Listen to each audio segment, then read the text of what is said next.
Okay, so yesterday we decided to have a day off filming and just have a little chill out and enjoy a bit of the village life. I wish I hadn't, because me and Leo went into the nearest town, Elhavo, with Linda to do some shopping and just have a look round. And on the way back to the car, well, we got back to the car, should I say, and the starter motor had gone, so we were stuck in Elhavo. So after 10 minutes solid of ringing Linda's partner James to come and rescue us, he came and rescued us. We had to abandon the car in Elhavo, which he's gone to pick up this morning. So it was quite an adventure yesterday, so I wish I had filmed it. I was going to do a video last night, but by the time we'd had a wander around the entire village in the dark taking SQM readings, we love this village. It's everything we wanted in a village. It has shops, cafes, bars, post office, a nursery for Leo. It's not massive. There's only 600 people that live in the village, so it's like tick tick tick tick tick. The land here that we came to look at, it's perfect. It's flat. It has buildings that can be salvaged. There are buildings that can't be salvaged, but that's not an issue. I personally was ready to sign on the dotted line, and then we went and did the sky readings and found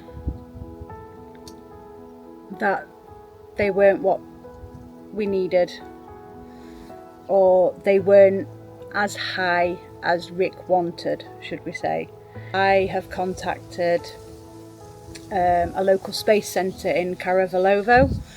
The Karavelovo Space Centre, guy's name's Carl, who runs it. He has a few tabletop telescopes and some astronomical binoculars, so we are going to meet him in Helovo on Saturday, and he is very kindly loaning us a 5-inch tabletop Mac and his binoculars, so we can do some visual sky readings, because Rick, bless his heart, he was up all night last night trying to find other ways to grade the sky other than an SQM, because we did have a quarter moon and there are street lights, which Linda is trying to find out whether we can have turned off permanently outside the property that we want. So in the meantime, Rick was up all night working on ways that we can grade the sky without using an SQM, or as well as the SQM. How visual readings work, as a lot of you know, I'm more this sort of thing, but from what I can tell, it's if you can see certain things in the sky with just binoculars and a little tabletop plus the readings, you can grade it per arc second or something. Rick's done the research, he knows what he needs, but either way, Carl's very kindly lending us the stuff to do it. So a massive thank you to Carl if you're watching this. I don't want to leave. I don't want to leave here without that land. Me and Leo are going to go and have a wander around the village in the light of day while Rick gets a little bit of sleep, because he was up, as I say, all night. So we're letting him get some sleep. So this is where we're staying. Nice little house. And then this is the walk to the centre of the village, where the cafes and the bars and the shops are. Ava's getting ready for winter, starting to stockpile wood, because over here, other than little Cala gas bottles to maybe run a cooker, the way you have your heating over here is by something called a pechka, which is a Bulgarian word for wood burner. So in the cold months, if you don't start having wood stored, you're going to get very, very cold very, very quickly. This is our 4th day and he already knows where he's going. He doesn't need me, and to be fair, it is safe enough. He could quite literally do the walk to Tonka's, and he could get there and back, and I wouldn't have to worry about him, because the village is just so safe, really, really safe, especially for kids. So me and Leo decided to go and have a little bit of an explore, and we're not quite sure whereabouts. We're still in the village, but we're not sure whereabouts in the village we are. But look what we've just found in an open field. So we're not sure if they belong to someone or whether they're wild. But we're not getting too close, just in case they are wild. But how amazing is that? You come for a walk and you see horses. I can see you! So we've just had a nice walk around the village, got lost a couple of times, saw some horses, saw some more empty land, and now we're back at Tonka's just having a drink and an ice cream. Well, Leo's having an ice cream, and then we'll go back and see if Rick's managed to get any sleep. Peekaboo! No. Is it yummy? Look at that mucky face! Look at that mucky face!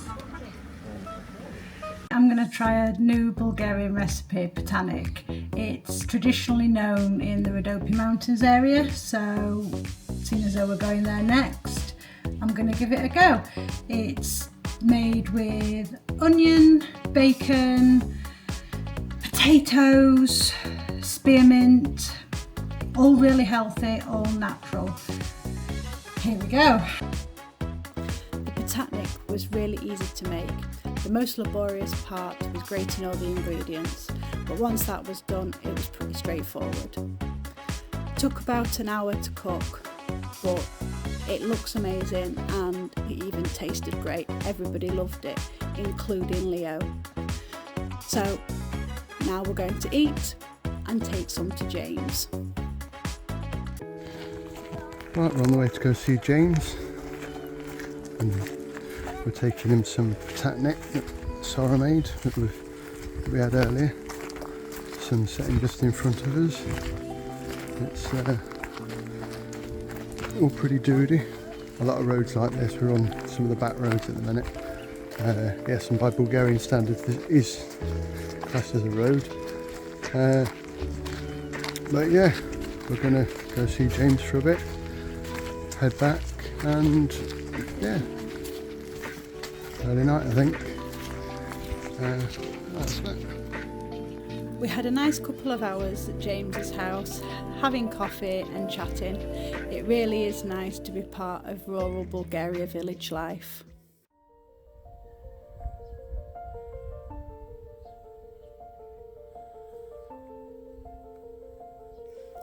While putting some washing out on the line, I had a chance encounter with this praying mantis. I wasn't quite sure at first if that was what it was, so I decided to take a video so I could show Rick.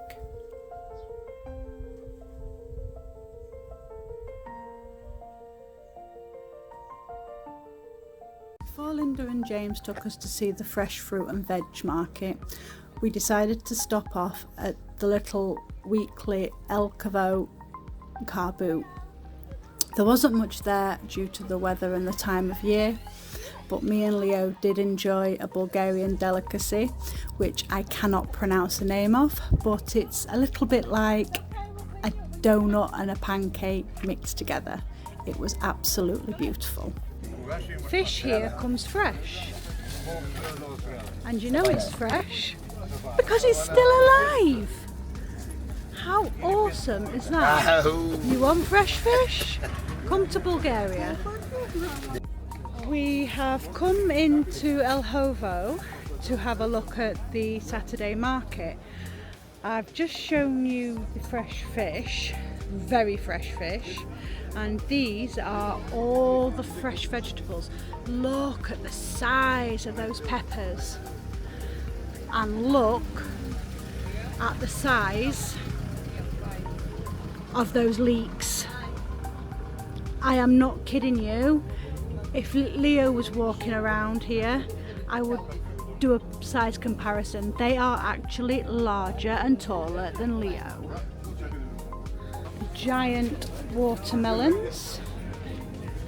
I cannot believe how large everything is here. It is absolutely amazing. Really?